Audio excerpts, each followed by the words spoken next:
Bonjour. Le site je suis timbi.com et Tabal de Fouta reçoit encore une fois dans sa rubrique face à d'un test et ça nous intéresse.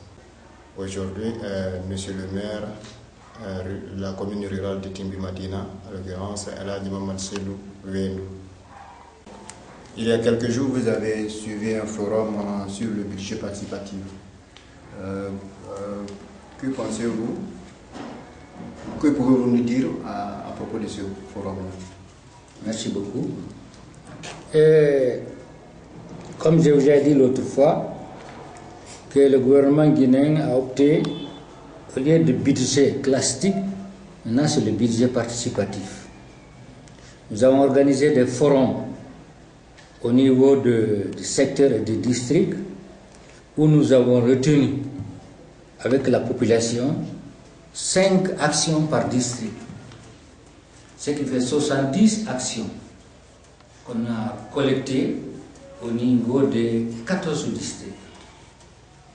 Bon, les 28, nous avons organisé le forum communal.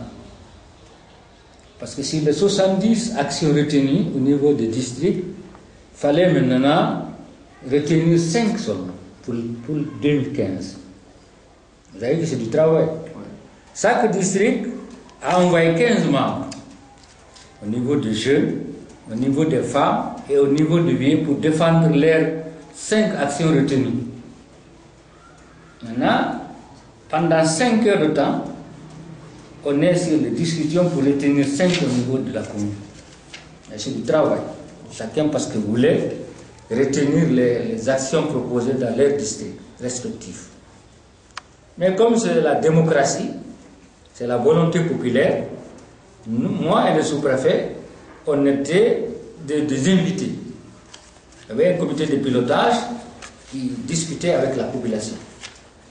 C'est ainsi qu'ils ont fait un tour d'horizon sur les 70 actions.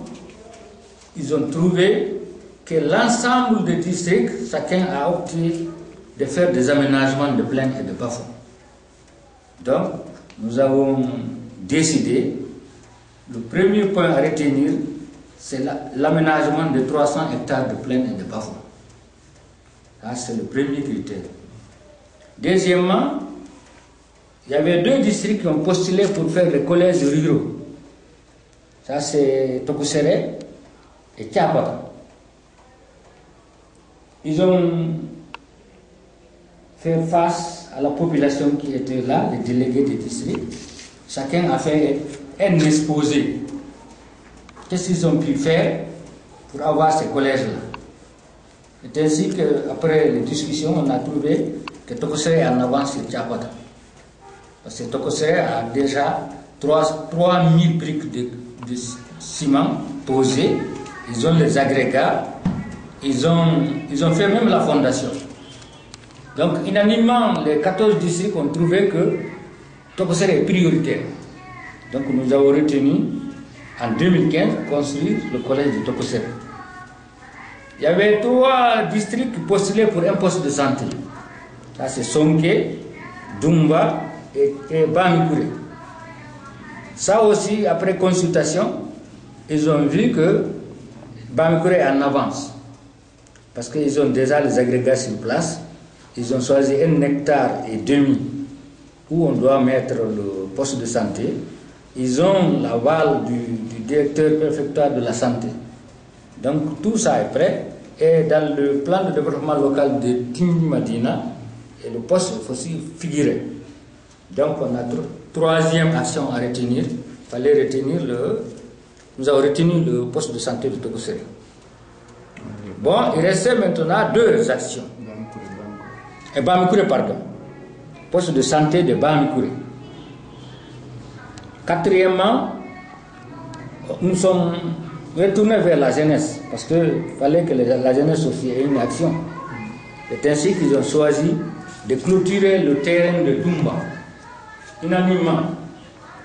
Donc les femmes aussi ont vu que ils ont des enfants de gauche à droite qui n'ont pas eu la chance de continuer l'école, des filles comme des garçons. Et ils ont dit qu'il faut construire un centre NAFA à Timbi Madina Centre pour l'ensemble des jeunes. Parce que ces 5 actions-là, ce n'est pas privé à un seul district, c'est les actions du budget participatif de la commune. C'est le forum communal qui a retenu les 5 actions. Bon, néanmoins, en résumé, vous avez cité les différents districts qui ont été bénéficiaires, c'est-à-dire Doumba, Bamikouré, Tokosere, la commune de Madina Centre. Et maintenant, vous avez parlé de l'aménagement de la plaine. Comment vous allez effectuer le partage de ces 300 hectares que vous avez prévus dans le développement de Timbi Madina? Ça, c'est le rôle du comité de pilotage. Si une fois que le plan passe au niveau régional et au niveau national, ça reviendra au comité de pilotage pour faire ce partage. Mais qu'on ne pouvait pas oublier que le président de la République même a accepté de construire une unité de production de pommes de terre, pardon, une unité de transformation des pommes de terre, qu'on oublie les actions agricoles. C'est ainsi qu'unanimement, les gens ont accepté de faire ça maintenant.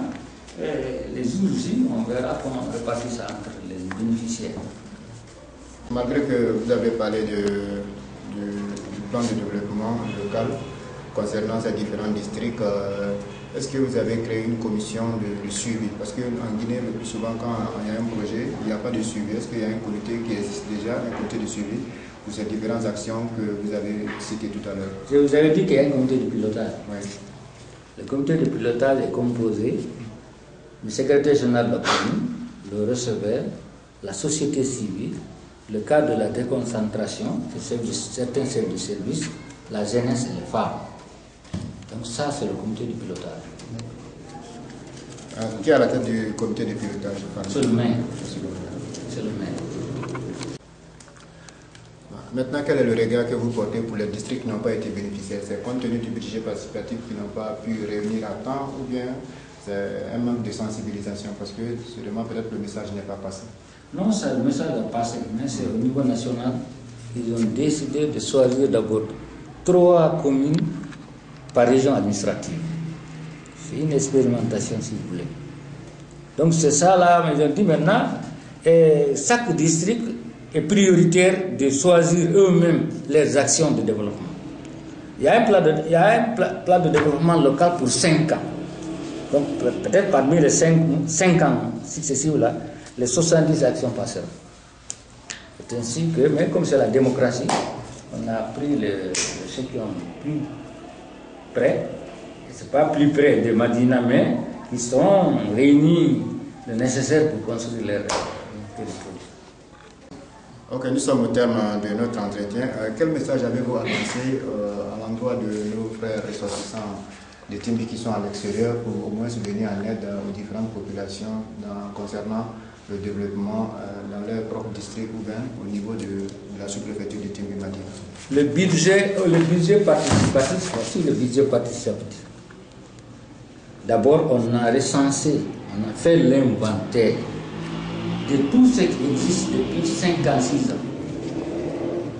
On a vu que, après le recensement, nous avons vu depuis quand ces réalisations ont été faites. Deuxièmement, le coût de réalisation, leur état, le jugement de qualité, mauvaise, moyenne, bonne. Tout ça là est là. Chaque district maintenant sait que pendant les 10 ans là, ils ont initié ce qu'il faut faire chez eux. Donc ça sera vendu et au niveau des ressortissants, et au niveau des bailleurs de fonds, et au niveau de l'État et des institutions. Donc, et nous maintenant résidents, parce qu'on doit, les agrégats, c'est nous. La mobilisation de ressources locales, c'est nous. Maintenant, les ressources on se verra peut-être plus que ça. Donc, tout le monde est concerné sur le budget participatif. C'est qu'on appelle budget participatif. Ça, c'est pour tout le monde. Tout le monde doit contribuer, tout le monde doit travailler, tout le monde doit bénéficier. Ok, nous vous remercions, Monsieur le maire. Concernant, vous avez donné amplement des explications sur le budget participatif. Alors, chers amis internautes, vous qui suivez le site je suis de timbi.com et Tabla de Fouta, voilà ce que le maire voulait nous informer. Et j'aimerais que chacun de nous aussi y participe à sa manière, malgré la distance, comme s'il était présent. Alors, je vous remercie. Merci beaucoup.